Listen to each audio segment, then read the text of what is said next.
Welcome to another episode of Dear Jane. It's good to see you, Scott. You have such a calming voice. Welcome, friends.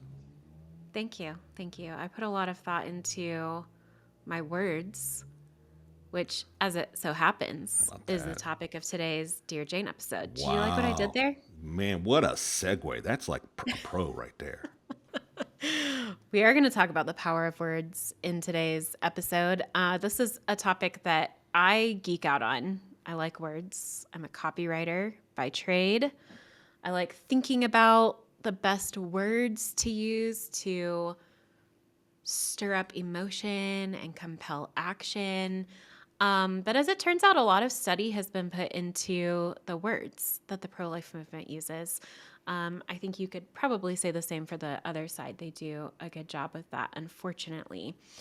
But before we jump into today's episode, Scott, could you spare a few words for today's sponsor of this Dear Jane episode, Cogency Strategic?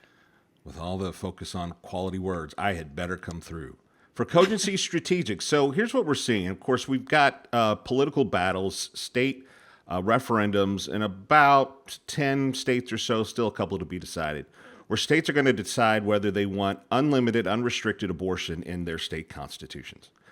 And so, of course, these are big, important battles.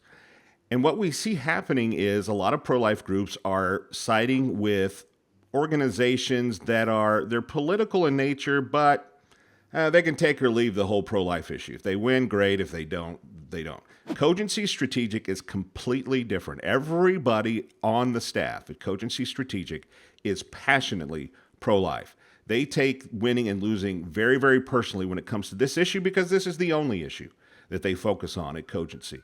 They don't worry about street taxes or Medicaid or all the other things that your typical political operative will focus on.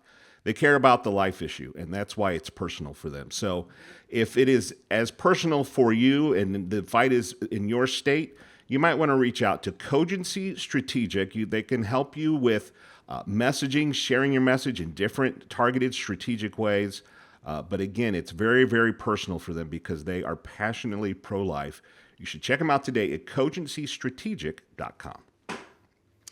Thanks, Scott. Our guest today for today's episode is Bradley Mattis. He's the president of Life Issues Institute, which is a grassroots organization dedicated to pro-life education.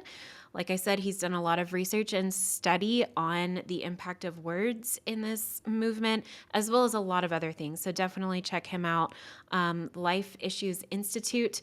But join us now, listen in to our conversation about the power of words in the pro-life movement with Bradley Mattis. Brad Mattis with Life Issues Institute joins us today. Thank you very much for giving us some time here on Dear Jane. Appreciate it. Well, thanks for having me on. This is nice. You have a series of you got all kinds of great resources on the website, and we would encourage people to check out lifeissues.org. But one of them particularly caught our attention here lately, and that's talking about semantics and talking about the importance of words. And Marcy and I love talking about that in the movement. What works, what doesn't, what are we doing wrong, that sort of thing. How important are words in controlling the language when it comes to this fight? Well, Scott, they are immensely important. Life is at stake. We are joyful in our work, but make no mistake, lives hang in the balance depending upon what we do. And when we use the other side's terminology, we unwittingly help their cause and hurt our own. And we believe here at the Institute that is very, very important. And as we bring on new staff, we spend a significant amount of time making sure that they're aware of the words that we should and should not use. What are we doing poorly? What are words we should not use? What do we need to do better? Well, one of them that comes up most frequently is that when we're talking particularly about human embryos and IVF and experimentation, and we talk about destroying those human embryos. But see, the thing is you destroy things, you kill life. And I think that simple terminology really makes a difference in the discussion. But because everything we say and do, we have to analyze, do we dehumanize the baby or do we humanize the child and make that baby relatable to the listener? That's such a good point because I know so many people struggle with the whole IVF conversation, and that makes so much sense to me. It's, if we're using the wrong words to talk about it, then they're going to have the wrong understanding of it. So you're exactly right. We destroy things, but we kill people, and that's what happens unfortunately during the IVF process. So that makes a lot of sense to me. It seems like the other side, even though they're comprised of dozens and hundreds of organizations, always just is in lockstep with their communication. How do they do that? And Yes. and why are we so bad at that on our side? We're getting much better, Marcy, much better. But there were times when we started the Institute in 91, Dr. Wilkie and I did some extensive polling to see how the public viewed pro-lifers, and it was not pretty. And what we did is we took that polling and we met for 3 consecutive months in DC with pro-life, pro-family groups because their pro-choice, who decides terminology had been devastatingly effective. It no longer is, and they've moved away from it. But then it was. And they were in lock, stock, and barrel saying the same thing. So we decided we need to develop our phraseology and all use it at the same time. And there was a Supreme Court case coming up, and we wanted to make sure that our response was that. And out of that came Love Them Both. That we want to combine the rights of both mother and child, and we will not desert either one of you.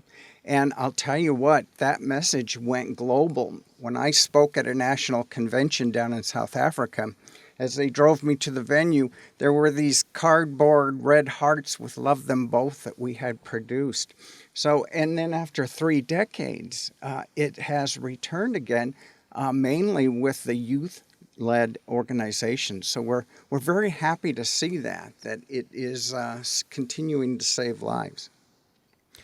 You mentioned early on, when you started in '91, that there was, pro-lifers. We had sort of an image issue, but that reminds me, that we see this in polling now all the time with some of these votes.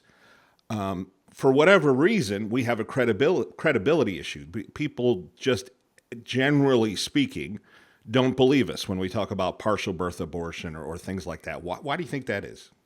Well, there's a built-in bias against us with all of the legacy media, with a lot of pro-abortion politicians.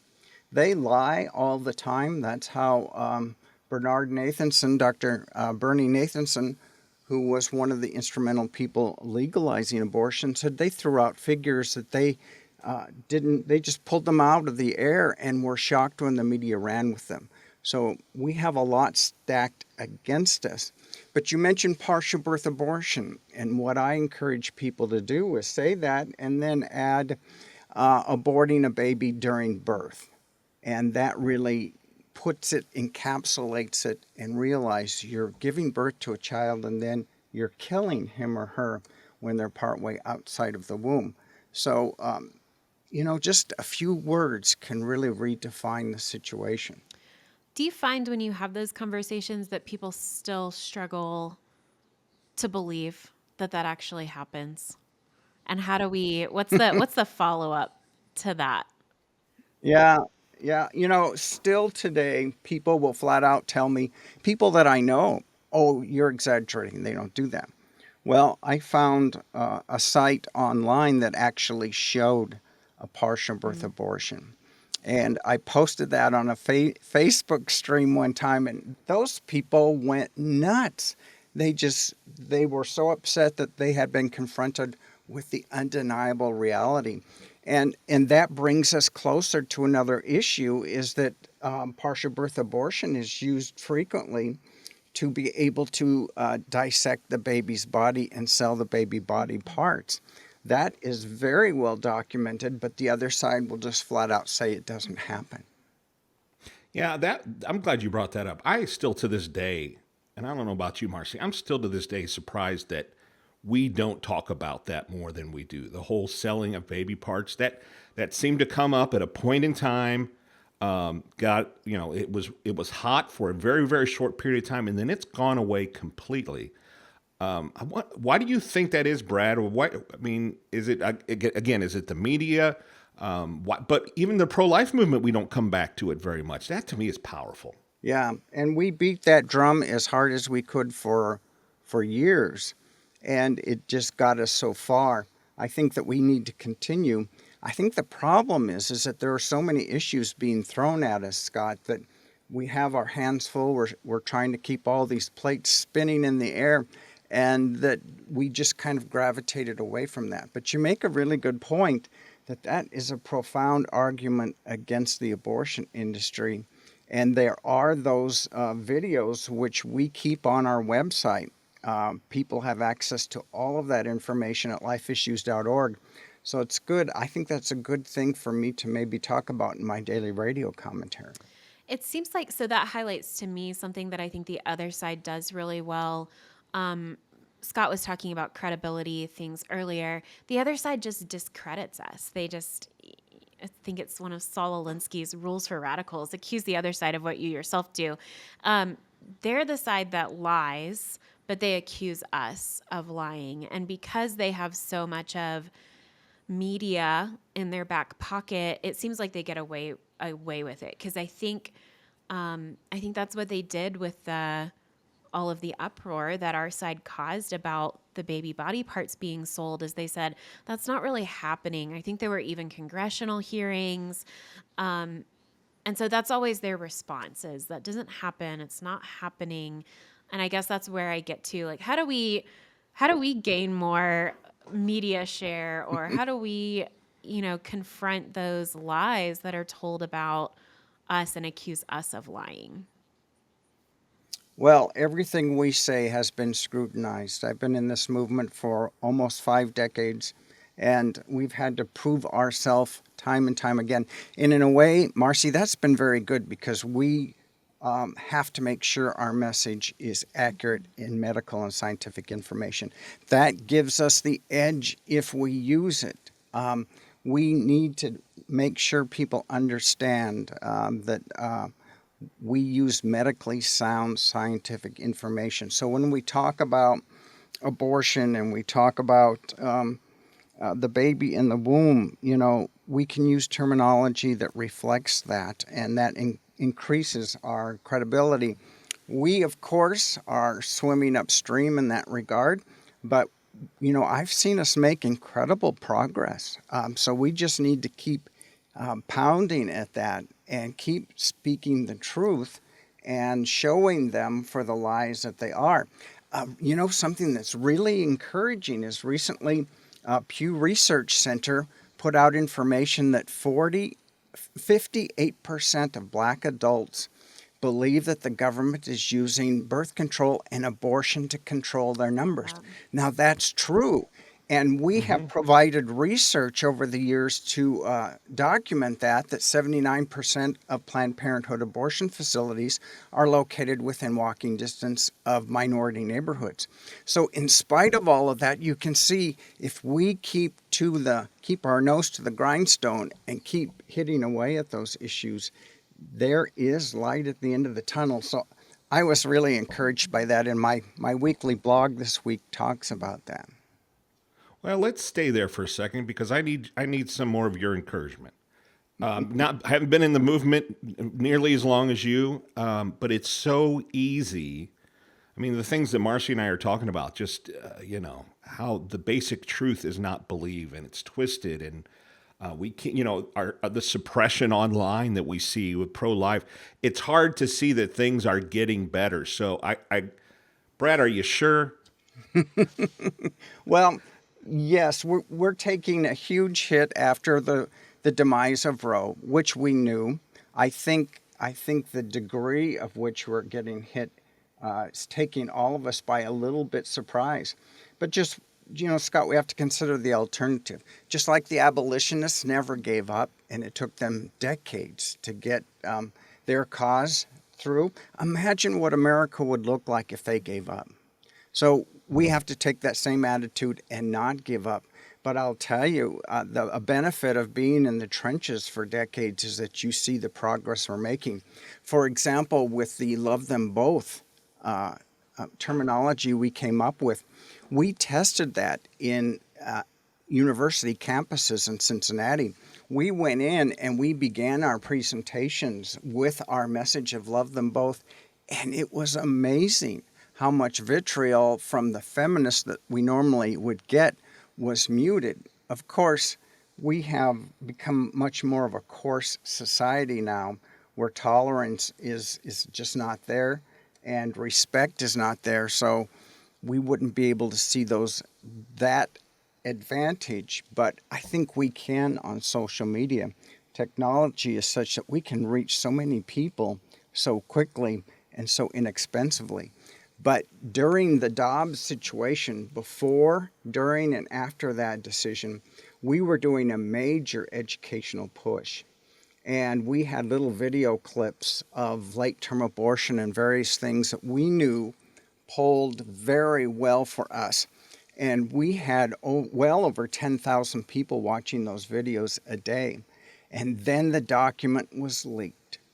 And Google totally pulled the plug on our videos.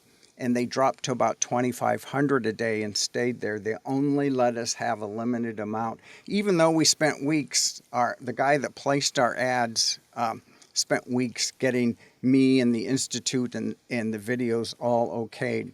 And that's why the Supreme Court decision recently on social media was so very disappointing. That's a nut we have to crack. And I'm very concerned that Chief Justice John Roberts is one of those. We know he didn't want to reverse Roe. He didn't have the spine for it. And I think that's his approach in all the tough decisions. Oh, they don't have standing is their excuse. And what's alarming is we're seeing Justice Barrett and Kavanaugh following him in that vein. We should have been able to get that case to go to our favor because it was so blatant.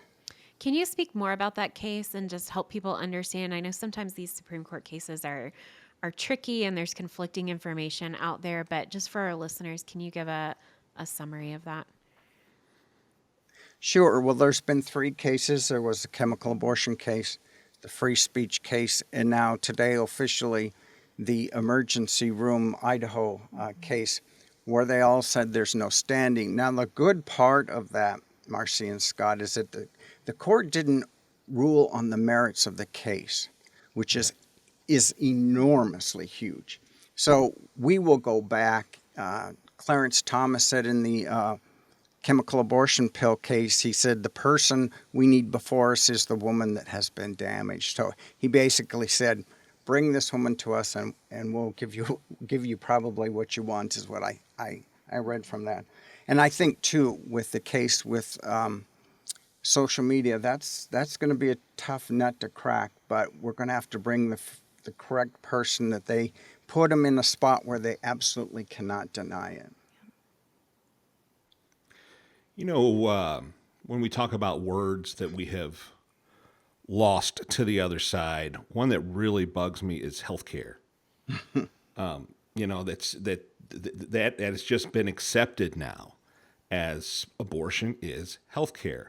How do we get that back? Any ideas? Well, we just keep saying the A word. See, they never want to say the A word because they know it's got a terrible association with it. And that's what we need to pound away at. We need to say abortion is not health care. Health care restores, nurtures, and saves lives. Abortion is the violent, brutal killing of innocent babies. Abortion is not health care. And we need to repeat and repeat and repeat that. And as we show evidence of that, then I think that we will break down those barriers. Early on, my colleague Dr. Wilkie, who was he and his wife were the parents of the pro-life movement, they were the first ones to show pictures of the reality of what abortion did to its tiny victims. And I remember as a senior in high school, I showed those pictures to my senior class in a persuasive speech class that I was in. And I took a poll of the class before and afterward, and we were graded on how well we did. And it went from 50-50 to unanimous for life. So those educational touch points are still valid and still there today. So we just have to be discerning. We have to know what our vocabulary, when it's positive and when it's not. If we don't want to use the word abortion clinic, clinic is a place of healing, abortion center, abortion facility. Or if you're in a very friendly audience, then you'd say abortion mill, abortion chamber, abortion killing center.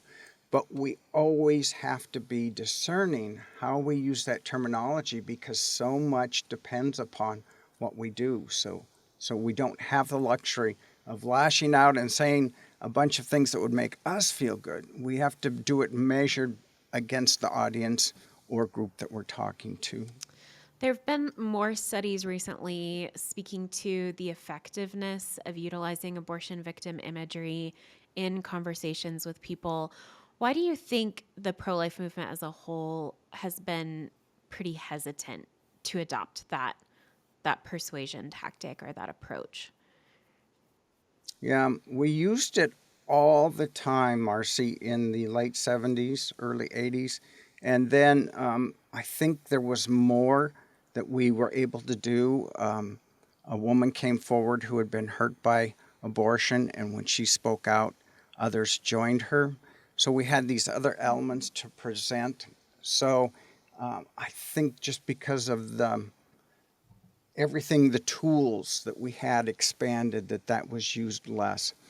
And there are those who are just afraid to use them, but I don't think we should be afraid. We just need to be discerning, and we have to understand how many people that changes. I can't tell you how many people I've talked to who said, I saw those slides, I saw the brochures that Wilkie's put out in the Handbook on Abortion. Lila Rose, who has her organization, she got started when she saw the Handbook on Abortion laying on the table in her home. She picked it up and saw those pictures in the back, and that lit a fire in her heart, a passion. So we need to realize that's still there, and we need to use those pictures. You've mentioned a couple times now, you've mentioned love them both, which speaks to one of the I don't know if it's a disagreement, but there's really two schools of thought, especially as we think about these political battles that are coming in the various states, and how do we win these state constitutional battles. Some people will say, well, we absolutely do have to bring the attention back to the baby and what is happening to the baby and the horrors of abortion. But then others will produce polling results that says, no, this has to be about the woman. It has to be about the mother. That's the only message that resonates. And so I think out of that, it's something like love them both is born, right? Well, and I think what I'm hearing, Scott, about the state referenda, and we're facing one in Florida this fall, only they have to get 60%, and they've never gotten 60% in any state so far. What I'm hearing is that we need to focus on the baby more. And that's an easy thing for us to do because we've got so much evidence, so much information, and so much experience speaking on behalf of the baby. The trouble we find, of course, is that the well-funded other side swoops down at the 11th hour, has these polished ads that are blatant lies, fear-mongering, telling women that if they don't vote for this, they will die because they won't be able to get medical treatment for an ectopic pregnancy or a miscarriage. And that's a blatant lie. And on our website at lifeissues.org, we have a link to every state law that guarantees women will receive that care. And that's another lie that we have to counter. We have to call it fear-mongering. That's what it is. And, my mom said, when you're not saying the truth, it's a lie. This false narrative terminology, I don't think hits home. I think we need to be a little more direct and say, this person is lying. With all due respect, you're not telling the truth, and here is the truth. I think one of the powerful things that you mentioned that the other side has is stories. They pull these stories out about this woman in Texas wanted to get an abortion or needed an abortion, and then she had to travel out of state. How do we? I think sometimes women on our side don't speak up because they're afraid or they've never shared their story before. But how do we begin to tell better stories on our side that can combat some of the stories the other side is telling? Well, and the truth about that situation in Texas, her life was never in Right. jeopardy. She just wanted to have that abortion and she got it, and they used her to make political hay as much as they could. Thankfully, the state Supreme Court and others were strong and had a spine. But we do have stories, Marcy, that we're telling. We just launched last fall a half-hour weekly program, radio program, and we tell my guests tell lots of stories. That has always been our method of operation. When we did 8 seasons of television, we garnered 3 Emmy Awards for pro-life Wow. programming, which is kind of, it boggles the mind. But what we did is we brought people in to tell their stories. We didn't say abortion's bad. We had them tell their stories about what abortion did to Mm. them. About the woman who was so distraught she had a gun to her forehead and was interrupted at the very last second when her roommate came Mm. home sick from work. Those are the stories we're telling. We need to share more of them and use every opportunity, like this podcast. That is something that can be shared. And we do a podcast also, Straight Talk on Life Issues. And, we're happy to share these people with you so that they can magnify their stories. I sat down with a victim of chemical abortion, and her name is Elizabeth Gillette. And she gave an absolutely riveting account of what they Mm. did to her, how they lied to her. And that has changed a lot of hearts on chemical abortion. So they're there. We just need to say more of them, share more of them. And that's where we are very open to sharing what we have with others. You mentioned earlier, maybe we're making progress, and I do see this surprisingly. We're making progress with younger folks. Generation Z seems to be at least understanding, or at least open to understanding more of the truth about abortion, which really surprises me given that they've grown up, in a world, where Rose, celebrated, shout your abortion nonsense.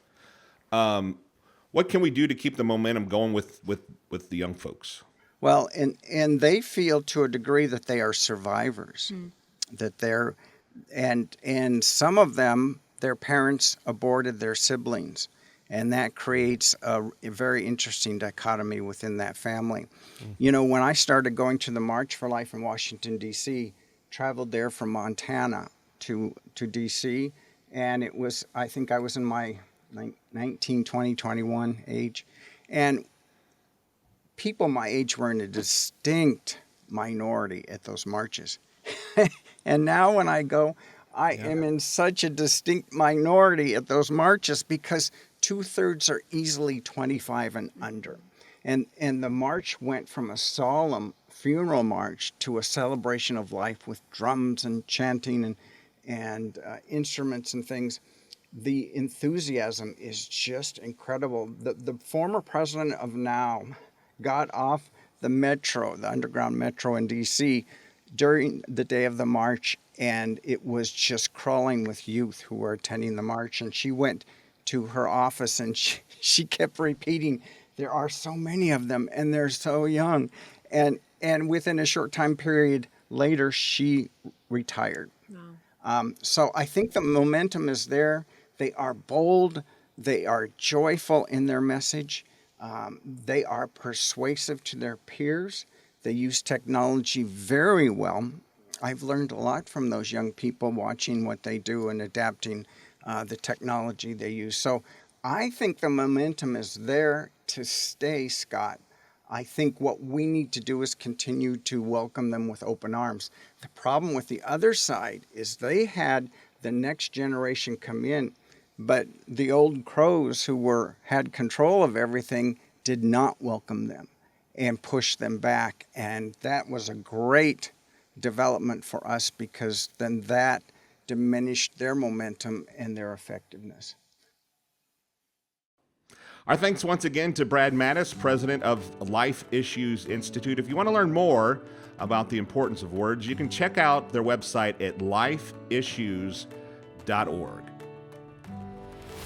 Thanks again for listening to Dear Jane. You can follow along every day on social media. We're on Facebook, Instagram, and X. And make sure you also are subscribed so you never miss an episode on Spotify, Apple Podcasts, as well as YouTube. Ring that bell so you're notified and you never miss an episode.